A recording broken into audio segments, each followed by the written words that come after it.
साधक अपने आप पर संकल्प करता है और एक संभावना की कल्पना करता है, क्या हम भी विजयी हो जाएंगे। उपनिषद में लिखा है कि जिस रास्ते से पुराने ज्ञानी गए हैं उसी रास्ते से तुम भी पार हो जाओगे। पुरा काल से ऋषि संत औलिया इस संसार सागर से पार किए हैं। संसार सागर है मन सागर, मन छोड़ करके संसार नहीं। मन से जो पार है वो संसार से पार है। मन से पार का अर्थ है मन के कूड़े कचड़े से पार। मन में कूड़े कचड़े न रहें तो मुमुक्षु अपने आप पर विचार करता है कि क्या हम भी विजयी होंगे। अनेक लोग विजयी हुए हैं, ये संदेह नहीं है, कल्पना नहीं है, तथ्य है। अफसोस मुद्दत से पड़ा हूँ मैं प्रकृति के अंक में, निज सत्य पद को छोड़कर इस कामना के पंख में। बहु चाहना व कामना क्या काम कीचड़ धोएंगे। इस शत्रु मन को मार कर क्या हम भी विजयी होंगे। खेद है कि मैं मुद्दत से पड़ा हूँ प्रकृति के अंक में। मुद्दत कहते हैं समय को। इसका कितना मुद्दत है, यानी कितना समय है। और मुद्दत सा अर्थ हो जाता है ज़्यादा समय से। मुद्दत से ये काम कर रहे हैं, बहुत समय से काम कर रहे हैं। मुद्दत यहाँ अभिप्राय है अनादिकाल है। अंक के बहुत अर्थ होते हैं, लेकिन यहाँ अंक है गोद। खेद है कि हम अनादिकाल से प्रकृति के गोद में पड़े, जहाँ निरंतर परिवर्तन है, एक क्षण भी स्थिरता नहीं। उदय व्यय, बनना बिगड़ना, उत्पत्ति प्रलय, उसके बीच में हम पड़े हैं। निज सत्य पद को छोड़कर इस कामना के पंख में।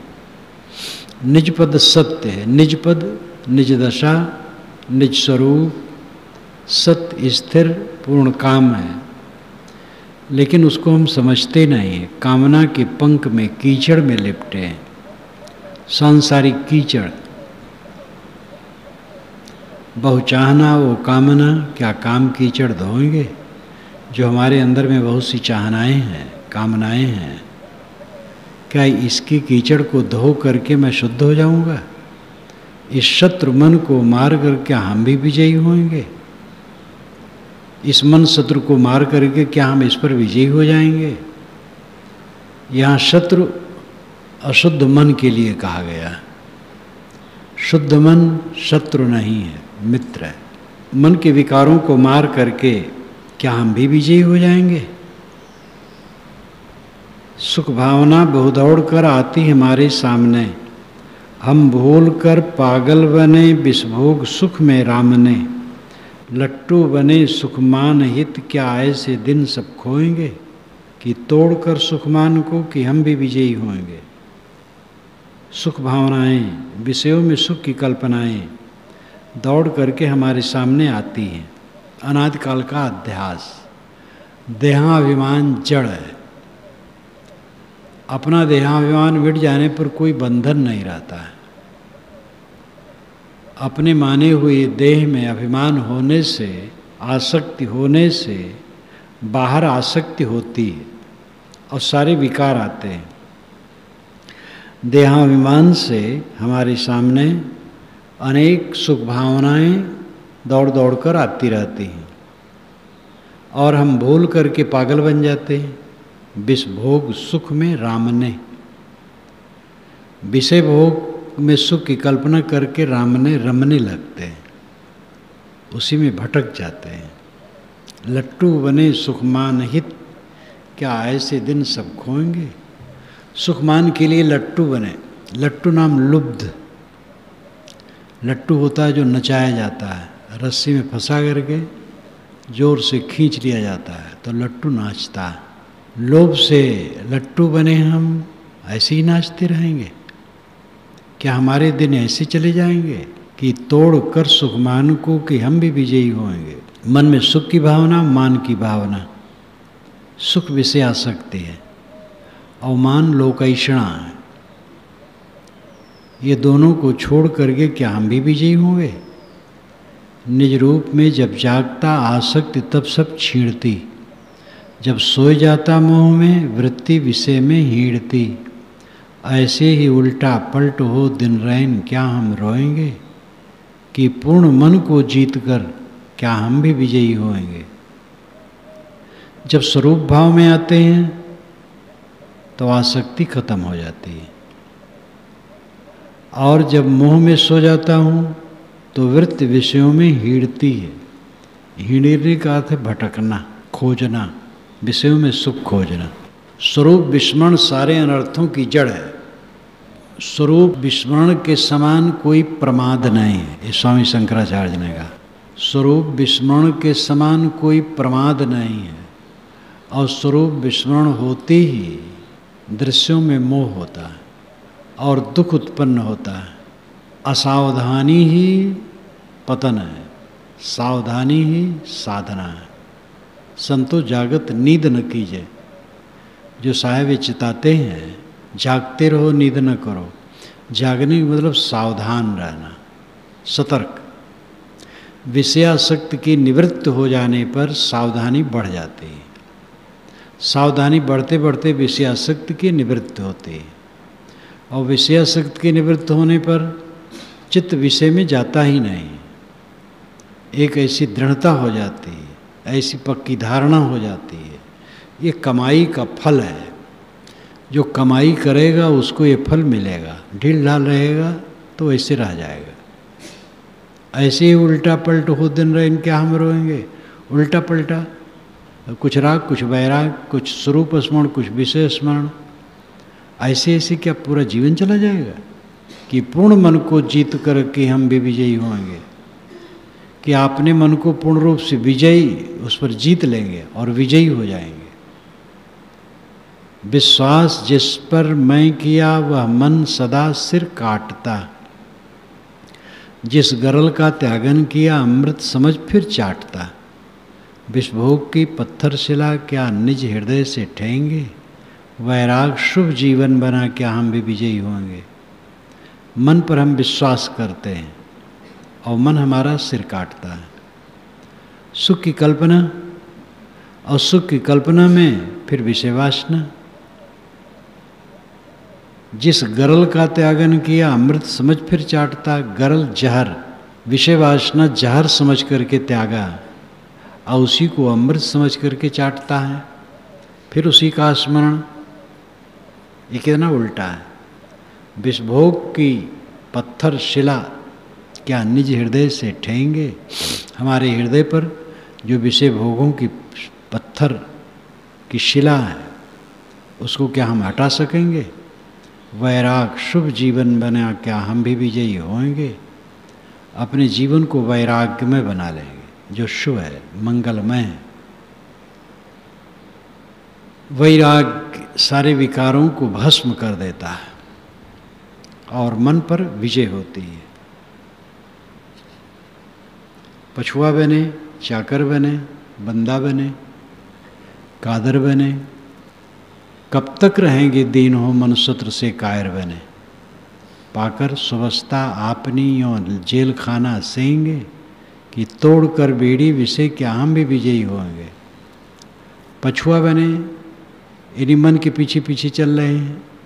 चाकर बने, उसी गुलाम बने हैं, उसी बंदा बने हैं, क्योंकि कादर बने हैं।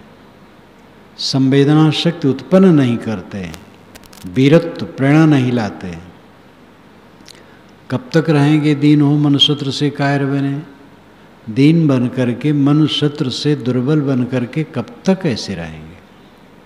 पाकर सुवस्था आपनी और जेल खाना सेंगे। ये मानो जीवन स्वतंत्र जीवन है। बंध मोक्ष का कारण यही है। यही बंधन को काट करके हम सुबस हो सकते हैं। और ऐसे उत्तम समय को पा करके फिर उसी विषय वासना की का जेल खाना, वही कारावास, वही मन का विकार, कि तोड़ कर बेड़ी विषय क्या हम भी विजयी होंगे। विषय वासना की बेड़ी तोड़ करके क्या हम विजयी हो सकेंगे? जो जो किया पुरुषार्थ में मंदेही के वास्ते, कहमान पूजा वो बढ़ाई कामना के रास्ते, मन थीर होने के लिए पुरुषार्थ क्या हम सहेंगे? निज पद की कीमत जानकर क्या हम भी विजयी होंगे? आज तक जो कुछ भी मैंने पुरुषार्थ किया, पुरुषार्थ का मतलब होता है पुरुष का प्रयोजन, आत्मा का प्रयोजन, दुख की निवृत्ति। लेकिन दूसरा अर्थ है परिश्रम। यहाँ परिश्रम अर्थ है। जो जो किया पुरुषार्थ, जो जो मैंने परिश्रम किया, प्रयत्न किया, यत्न किया, वो मन को विलासी भावना से तृप्त करने के चक्कर में और देह के भोगों में, कहीं मान पूजा के लिए, कहीं बड़ाई के लिए, कामना के रास्ते में भटकते रहे। क्या मन को स्थिर करने के लिए भी हम पुरुषार्थ करेंगे? मन थीर होने के लिए पुरुषार्थ क्या हम सहेंगे? इस पुरुषार्थ का सेवन, परिश्रम का सेवन, यानी परिश्रम करना, मन पर विजय करने के लिए क्या हम परिश्रम करेंगे? निज पद की कीमत जानकर क्या हम भी विजयी होंगे? निज पद स्वरूप स्थित की कीमत यहाँ की हर्षिकार है। पद बैठने के लिए उचित है दीर्घिकार, किंतु कविता में ये सब चलता है।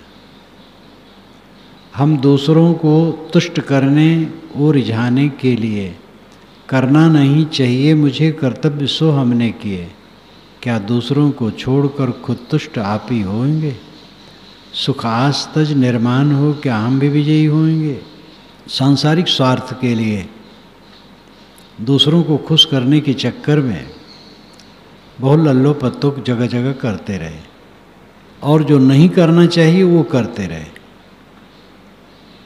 क्या ये सब लालच लफरी छोड़कर खुद को तुष्ट करने के लिए हम परिश्रम करेंगे? क्या दूसरों को छोड़कर खुद तुष्ट आप ही होंगे? दूसरे द्वारा हमें संतोष नहीं मिल सकता है। दूसरा उसका विचार, उसका संस्कार, उसकी अपनी स्थिति, सब जीव तो दुखियारे हैं। कहाँ से सुख मिलेगा? जितने हैं सब दुखी हैं, सब दुखी हैं। धनी निर्धन, कुरूप सुंदर, बूढ़े जवान, सब दुखी हैं। तो दूसरे से सुख कहाँ मिलेगा? अपने आप में संतुष्ट होने से सुख मिलेगा। क्या दूसरों को छोड़ खुद तुष्ट आप ही होंगे? दूसरों को सुख के लिए रिझाने की जो भावना है, इसको छोड़ देंगे और अपने आप में संतुष्ट हो जाएंगे। सुख आस्तज निर्माण हो क्या हम भी विजयी होंगे? विषयों के सुख की आशा का त्याग और अभिमान का त्याग, ये विजय। जो जो क्रिया, जो जो रहन, जो जो वचन, जो जो मनन, जो जो किया सम्मान प्रभुता के लिए मेरी लगन, ऐसे ही ऐसे दम्भ में सारी उम्र क्या खोएंगे? कि होए कर निर्दम मन क्या हम भी विजयी होंगे? आज तक जो जो मैंने क्रिया की, जो जो रहन सहन बर्ताव किया, जो जो वचन बोला, जो जो मनन किया, स्मरण किया, अथवा जो जो भी किया, मान प्रभुता के लिए किया, सांसारिक पदार्थों के लिए किया। ऐसे ही ऐसे दंभ में सारी उम्र क्या खोएंगे? दंभ दिखावा, भीतर कुछ बाहर कुछ, बाहर धर्म का भीतर अधर्म का, बाहर संयम का भीतर असंयम का, ये दोहरा व्यक्तित्व कब तक ढोएंगे? कि होए कर निर्दम्भ मन क्या हम भी विजयी होंगे? हम निर्दम्भ हो जाएंगे, दम्भ रहित, दिखावा रहित, अपने आप में संतुष्ट।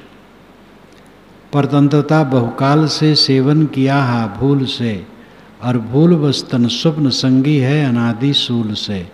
तन स्वप्न को सुख भाव कर क्या मन विषय में गोएंगे? कि स्वप्न को लक्ष्य स्वप्न सम क्या हम भी विजयी होंगे? बहुत काल से परतंत्रता का सेवन हमने किया भूल से। परतंत्रता क्या है? मन का गुलाम होना, चित्त का विषयों के प्रति आकर्षण होना, आकर्षित होना, ये परतंत्रता है। और भूलवश तन स्वप्न संगी है अनादि शूल से, इसी के भूल के कारण ये शरीर जो सपना का संगी है अनादिकाल से शूल दे रहा है। तन स्वप्न को सुख भाव कर क्या मन विषय में गोएंगे। शरीर स्वप्नवत है, इसमें सुख की कल्पना करके क्या मन विषयों में डुबाएंगे कि स्वप्न को स्वप्न की तरह समझ करके हम विजयी हो जाएंगे। मन शत्रु से भी शत्रु है, तन स्वप्न से भी स्वप्न है। और मान प्रभुता चाहना मन का निरा परिभ्रम है। इम भावना रख वीर संपन्न त्याग तृणवत देवगे, सब काल ऐसा भाव कर फिर तुम भी विजयी होगे। मन शत्रु है और बड़ा शत्रु है। बाहर का शत्रु कुछ नहीं, थोड़ा विचारों में फर्क हो जाता है, कोई हमें बुरा कह देता है, कोई हमारी वस्तु को छीन लेता है, वो शत्रु नहीं है। शत्रु तो अपना विकारी मन है और शरीर महास्वप्न है। ऐसा समझ करके मान प्रभुता का त्याग करना चाहिए, क्योंकि मान प्रभुता निरा परिभ्रम है। परिभ्रम परिभ्रम शुद्ध शब्द है, परिभ्रम भर में परिविशेषण है, भ्रम, लेकिन पद बैठने के लिए भर्म है। बाहर से सुख पाने की इच्छा, प्रभुता पाने की इच्छा है, केवल मन का परिभ्रम है। परिभ्रम का मतलब भटकना, मन का भटकना। इम भावना रख वीर संपूर्ण त्याग तृणवत देवगे, इस प्रकार भावना रख करके वीर के समान और तृण के समान इन्हें त्याग दोगे और ऐसा सब काल अपने चित्त को रखोगे, तुम भी विजयी हो जाओगे। एक ही काम में तो सुवस्था है, मन पर विजय करने, और कहीं सुवस्था नहीं। हम चाहें तो सदैव निर्मल मन से रह सकते हैं। ऐसा सुदिन कब आएगा? नहीं राग अंतःकरण में, नहीं द्वेष का उर्भाव, अपना नहीं दूजा नहीं, नहीं शत्रु मित्र स्वभाव। सब जीव पर समतज्ञ हो और शांत सुख सरसाएगा। स्वच्छंद अंतःकरण हो, ऐसा सुदिन कब आएगा? मुमुक्ष सोचता है कि मेरे अंतःकरण में न राग होगा न द्वेष होगा, अपना पराया कुछ नहीं, शत्रु मित्र का भाव कुछ नहीं, सब जीव पर समता भाव।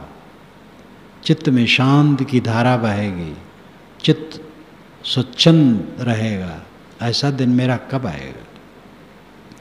नहीं काम हो, नहीं क्रोध हो, नहीं लोभ का कुछ लक्ष्य हो, नहीं मोह तृष्णा आस का अंतःकरण में पक्ष हो।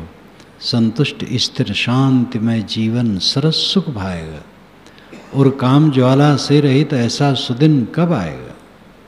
मन में काम क्रोध लोभ मोह का कोई लक्ष्य न हो, कोई आशा तृष्णा न हो, कोई मोह न हो, चित्त संतुष्ट शांतमय जीवन सरस रस सहित। संसार से निरस होने पर रस उत्पन्न होता है, और संसार को जो इतना रसदार मानता है उतना निरस होता है, दुखी होता है, पीड़ित होता है। सरसता है शांत, सरसता है निष्कामता। और काम ज्वाला से रहित ऐसा सुदिन कब आएगा? संसार माया भोग जो पांचों विषय रमणीयता, रूपत्व प्रभुता मान यौवन काम चमड़ी प्रियता, क्षणभंग सार विहीन सब ही स्वप्न सम दर्शाएगा। दुख दृष्टि पूरी उर भरी ऐसा सुदिन कब आएगा? संसार के माया भोग, पांचों विषय, सबकी रमणीयता, शरीर का रूपत्व, प्रभुता, मान, जवानी, काम वासना, चमड़ी में प्रियता की भावना, ये सब क्षणभंगुर है, सार विहीन है, स्वप्न के समान है।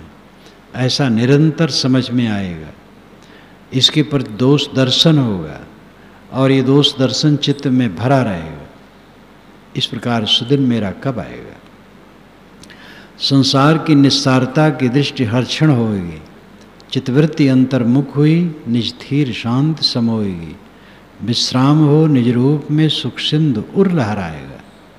विश्राम ही विश्राम नित, ऐसा सुदिन कब आएगा? संसार की निस्सारता की दृष्टि हर क्षण बनी रहेगी, हर क्षण संसार सारहीन प्रतीत होगा, चित्तवृत्ति अंतर्मुख हो जाएगी और अपने में शांत निस्वरूप में निरंतर विश्राम, सुख सिंधु का सागर हृदय में लहराता रहेगा और विश्राम ही विश्राम बना रहेगा। ऐसा सुदिन कब आएगा?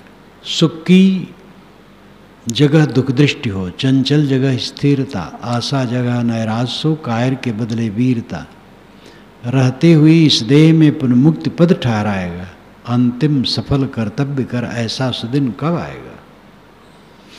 विषयों में जो सुख की कल्पना है उसकी जगह पर उसमें दुख की कल्पना हो, क्योंकि दुख ही है।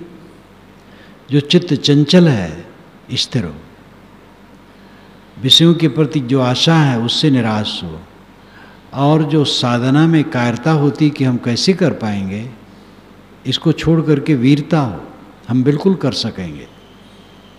इस देह में रहते रहते मुक्ति पद की स्थिरता, मुक्ति जीवन में है। जरत जियत न तरे मुए का तरी हो। आज जो पूर्ण निष्काम है वो मुक्त है। अंतिम सफल कर्तव्य कर, ऐसा सुदिन कब आएगा? अपना अंतिम कर्तव्य क्या है? अपना अंतिम कर्तव्य है कृत काम हो जाना, निष्काम हो जाना। अस्थूल सूक्ष्म छोड़ तन निर्धार, निज पद आप हो। आवागमन त्रैताप, द्वंद्वज दुख नहीं संताप हो। जड़ देश से छुटकार हो, बस आप ही रह जाएगा। झंझट छुटा सब दुख मिटा, ऐसा सुदिन कब आएगा? स्थूल शरीर नहीं होगा, सूक्ष्म शरीर नहीं होगा, अपने निराधार पद में स्थित हो जाऊंगा। आवागमन, तीन ताप, द्वंद्वज, द्वंद्व से उत्पन्न हुआ दुख, द्वंद्वज दुख। द्वंद्वज का मतलब है द्वंद्व से उत्पन्न दुख, ये संताप नहीं होगा, क्योंकि द्वैत होगा ही नहीं वहाँ। जड़ देश से पूरा छुटकारा हो जाएगा, केवल निराधार असंग अकेला, सारे झंझट से मुक्त। खाना नहीं, पीना नहीं, उठना नहीं, चलना नहीं, कोई प्रयोजन के लिए आना नहीं, जाना नहीं, गहना तजन मिलना छुटन, ये कुछ नहीं रह जाएगा। निर्धार निज पद सर्वदा, ऐसा सुदिन कब आएगा?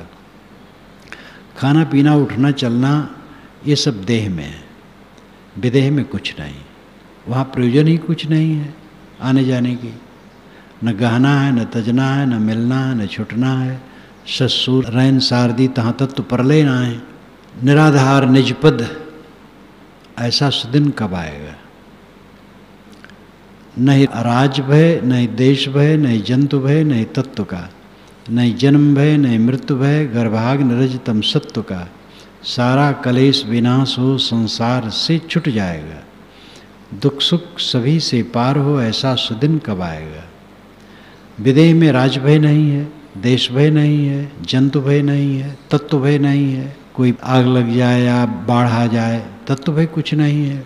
जन्म का भय नहीं, मृत्यु का भय नहीं, गर्भ की अग्नि में जलने का भय नहीं, रजतम सत्व तीनों गुणों का भय नहीं, तीनों गुणों में जो परिवर्तन होता रहता है। सारा कलेश वहाँ नहीं है, संसार ही नहीं है, दुख नहीं, सुख नहीं, सबसे पार, ऐसा विदेह स्थित है। सिर दर्द, जुर्वा, शूल, मिर्गी, कुष्ठ, पीड़ा, रोना, प्रारब्ध के निर्वाह हेत दिन रैन बोझा ढोना। जब देह ही सम्मुख नहीं, तब ये विपद किम आएगी? जानब जनाब से रहित ऐसी दशा कब आएगी? शरीर में रह करके सारा दर्द है, सिर दर्द हो, ज्वर हो, शूल हो, मिर्गी हो, कुष्ठ हो, और पीड़ा में पड़ करके रोना। प्रारब्ध के निर्वाह के लिए रात दिन बोझा ढोना। जब देह ही सामने नहीं तो ये विपद कहाँ है? न वहाँ जानना है न जनाना है। जानना जनाना देह के संबंध में है। देह संबंध में जगत का ज्ञान होता है, देह से रहित अवस्था में जगत का ज्ञान नहीं होता है। वहाँ सारे क्लेशों का अंत है। जड़दृश्य देशों से रहित नित आप पद निर्धार हो। दृष्टापना सब छूट कर संसार गत आजार हो। फिर से सकल संताप में यह देह दुख नहीं जाएगी। पूरी ये अभिलाषमम ऐसी दशा कब आएगी? जड़दृश्य देशों से रहित, जड़दृश्य का देश, मिट्टी पानी आग हवा, इसके कार्य पदार्थ, ये जगत जड़ दृश्य है, इससे रहित निराधार पद अपना है। वहाँ दृष्टापन नहीं है, दृश्य सामने होने से जीव दृष्टा है। जब दृश्य नहीं तो दृष्टा नहीं। संसार गत आजार हो, आजार नाम रोग, संसार के रोग से रहित, फिर से सकल संताप में यह देह दुख नहीं जाएगी। जाएगी नाम जन्मना, जाएगी के अर्थ तो चली गई, यहाँ अर्थ है जन्मना। तो ये देह फिर से नहीं देह का जन्म होगा, क्योंकि सारे संताप का कारण देह है। देह से रहित विदेह अवस्था हो पूरी ये अभिलाषम, ऐसी अभिलाषा मेरी कब पूरी होगी, ऐसा सुदिन कब होगा। स्वरूप स्थित में ठहरने से इसका अनुभव जीवन में ही होता है। और वस्तुतः यह है कि कुछ चिंता ही नहीं होती है। विचार शून्य अवस्था में जब साधक स्थित हो जाता है तो कुछ द्वंद्व ही नहीं रहता है, भय ही नहीं रहता है। चित्त चलने पर हर्ष और शोक है, हानि और लाभ है, और कुछ प्रश्न है। कल जीवन मुक्ति के विषय में प्रश्न निर्मल सत्यज्ञान प्रभाकर में आया है और उत्तर आया है, बड़ा सुंदर, और उस पर लिखा हूँ। तो भय जहाँ तक है वो मन से है। जब मन बिल्कुल निर्वीज हो जाता है और समाज में निश्चल हो गया, संकल्प शून्य, भय खत्म हो गया, बस यही मोक्ष है। निर्मल साहब ने कहा कि मुक्ति का बोध न होने से शंका है। जीवन मुक्ति मुक्ति है, और जीवन मुक्ति में स्थित हो, विदेह मोक्ष तो उसका फल है। और जो जीते जीते मुक्त है उसको फिर शंका नहीं होती है। सारे भय का अंत निर्भयता है, और निर्भयता ही अमरता है। शरीर में रहते रहते संकल्प शून्य होकर के जिस समय साधक स्थित होता है, कोई भय नहीं है। शरीर है गया, हानि लाभ कुछ भी नहीं। संकल्पों से सारा भय उपस्थित होता है, संकल्प शून्य होने पर सारा भय समाप्त। इसको जितना साधे मोक्ष का अनुभव देह में रहते रहते, देह में विदेह अवस्था, ये संकल्प शून्य अवस्था से जाना जा सकता है। इसलिए साधक को ऐसा परिश्रम करना चाहिए कि चित्त का साक्षी रहे। ये तो पहला काम है। साक्षी रहते रहते चित्त निरसन होगा, चित्त का निरसन होगा, और चित्त जितना अनासक्त होता जाएगा उतनी स्वस्थता होती जाएगी, और ऐसी दशा आएगी कि चित्त बिल्कुल शांत हो जाएगा। चित्त शून्य, वृत्त शून्य अवस्था। ये वृत्त शून्य अवस्था निर्भय अवस्था है। इसमें तो कुछ प्रश्न है, न द्वंद्व है, न शंका है। देह है, टूट जाए जब टूट जाए। और व्यवहार काल में भी इस बोध का पूरा भाव बना रहता है, इसलिए उसको कभी कोई भय नहीं। देह है, लिपटी है, हाड़ चाम का ढांचा, कहीं टूट के गिर जाए। देह में है तो, देह से रहित है तो सब समय वो मुक्त है। इस साधना को साधक संभाले और करे। पहले साक्षी भाव को मजबूत करे, और फिर ऐसी अवस्था में जाना चाहिए जहाँ संकल्प शून्य, कोई संकल्प नहीं। ये उच्चतम स्थित है। 1 सेकंड के लिए, 2 सेकंड के लिए, 10 सेकंड के लिए, आधा मिनट के लिए इस अवस्था में पहुँचो तो इसकी वानगी मिलेगी, फिर इसका चस्का लगेगा, और साधते साधते ये लंबा चल सकेगा। और जब इसी शरीर में बैठे बैठे संकल्प शून्य अवस्था आती है तो फिर विदेह मोक्ष, सदेह मोक्ष की शंका कुछ रह ही नहीं जाती है। वर्तमान में ही मुक्त है, प्रश्न ही सब समाप्त है, सारा तर्क समाप्त। मुझे तर्क कहने से याद आया, जब मैं चिरी बंगला में एकांत निवास कर रहा था 56 और 57 के बीच में, तो बिल्कुल निर्धार एकांत रहता था। कुछ दिन तो किसी को नहीं रखा था, दर्रा में और लोग रहते थे, मैं वहाँ अकेला रहता था। और कभी कोई नारियल दे जाया, कभी दर्रा से रोज़ जलपान जाता था सुबह, कोई चीज़ मूंग है या कुछ है, और चिवरी वाले भी कभी कुछ ला देते थे, बस वही खा लेता था, कुछ बनाता नहीं था और चुप रहता था। जब और संत आए कुछ दिनों के बाद रहे, तब भी दिन भर में कभी 10-5 वाक बोल देता और कुछ नहीं। तो इंदल गोटिया आए, मिलते रहते थे, और पीताम्बर गोटिया, पीताम्बर मंडल, ये साहवाड़ा के, वो भी दोनों दिग्गज थे। पीताम्बर सांवले थे और इंदल गोरे थे, रंग में अंतर था, लेकिन दोनों दिग्गज थे, दोनों दहाड़ने वाले, दोनों पारखी, दोनों बात करने लगे। इंदल गोटिया ने कहा, इस अवस्था में तो तर्क रह ही नहीं जाता है। तो बिल्कुल उन्होंने सच कहा। शंका तब तक है जब तक चित्त भटकता है, चित्त शांत हो जाता है, तब मोक्ष में संदेह कोई प्रसंग ही नहीं, बस सब समय मोक्ष है। और उसके बाद जब समाधि से उठा, कामधाम करता है, तब भी वो दशा बनी रहती है। संकल्प तो रहते हैं, काम किया जाता है, लेकिन वो दशा बनी रहती है, एक रस दशा हो जाती है। साधक को इसे साधना चाहिए, करते करते ये सफलता होती है।